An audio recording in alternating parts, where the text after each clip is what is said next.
it's Spiffy Guy, and I'm back with another quick around the home video, and this time I just wanted to give you guys a quick update on the plants that I planted down in the seed rack underneath the lights. I did a previous video which I will stick up around here where I made a little PVC rack to hang lights.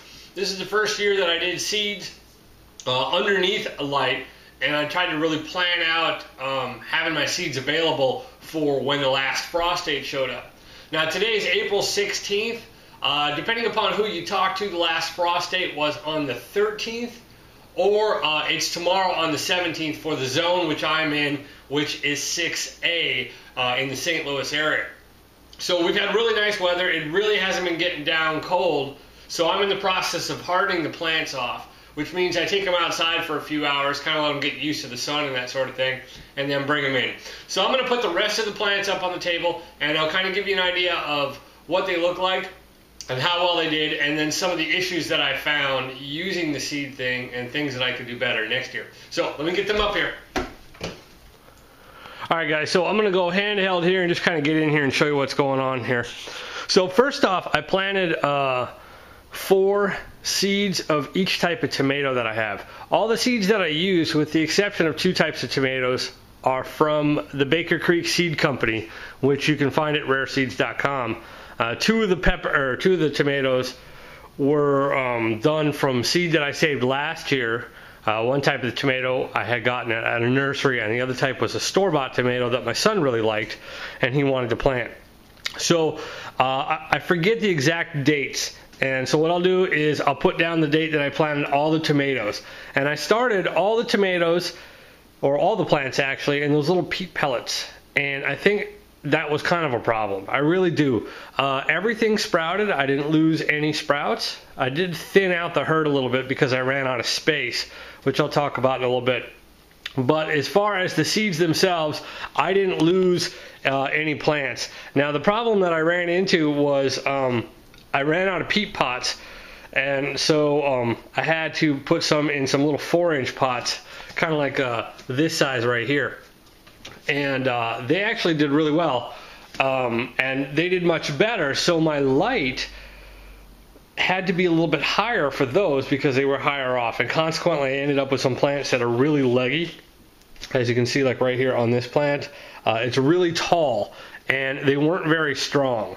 In fact, I don't think this guy is actually going to make it. He's got a really weak stalk. It's not very thick when you compare it to like this little Roma plant right here, which is a bush plant, and that's what I want them to stand up nice and straight. So that's a problem that I had. So next year I think I'm going to totally skip off the little peat bags and just do everything in little 4-inch pots and start from there. So that was one issue that I had. Another issue was that I had space. As I mentioned, I had to thin out the herd a little bit because I only had the 1 light fixture with 2 lights. And I think next year I'm going to go buy another light fixture and have it at least 4 bulbs wide, because that's going to give me more of a more of a width on the seed pallet, so I can stack plants a little bit further apart and give them some room to grow. So anyway, that was one thing that I would suggest if you're just setting it up, to make sure that you've got the good width. I think lengthwise I was all right, but like this plant right back here is really tall. You can see it goes all the way up. Now some of these, when I plant the tomatoes, tomatoes are really cool that you can actually bury them. Like if I was to strip off the leaves and bury it up to here, this would all turn to roots. So some of these I will kind of lay in and then point up towards my trellis, and so a lot of that stalk, that legginess of the stalk, can become roots in the ground, which will be all right. I mentioned that I planted 4. I only planned to use 2 of each type, but the reason I planted 4 was to make sure that I had the option of being able to pick from the healthiest plant that were out there, so I didn't end up with 4 or 2 plants that look like this, and not have the option to use a plant that looks like this with a nice thick stalk. Another reason why these may have thin stalks is because they had no wind downstairs, and that apparently helps create thick stalks. So next year I'll set up a little fan, or maybe a two, one on each side, to kind of alternate back and forth at various times to produce a good thick stalk. The peppers did all right. You can see here I've got a variety of peppers, and these are actually really starting to take off. So I'm going to try to get them in the ground soon. When I planted the peppers, I wasn't sure if they were germinating properly, and after a while, I went ahead and put some in pots and stuck them out in the hoop house. And I'll go out and run some footage right now of what those look like. So those were planted much later than the ones inside. And the ones inside have more leaves, but the ones that I planted outside seem to start germinating a bit quicker. But, you know, they all seem to be doing good. Once again, they may benefit from having, you know, some wind and things like that to help create stronger stalks. On a whim, I went ahead and planted some cucumbers just to see what it would be like to start them inside, and they, of course, just exploded. Every seed that I planted went ahead and germinated. I'm not sure, you know, these seem a little odd, a little leggy, so I'm not sure how well these will do. I may try to plant these and then I'll direct sow the rest of them. So all I'm doing now is I'm going to spend the next few days kind of taking them outside and getting them used to the wind and stuff. I have them all staked up just because they were all falling over and I didn't want them to break. You know, I got a lot of time invested into these guys, so I want them to try to get healthy and things like that.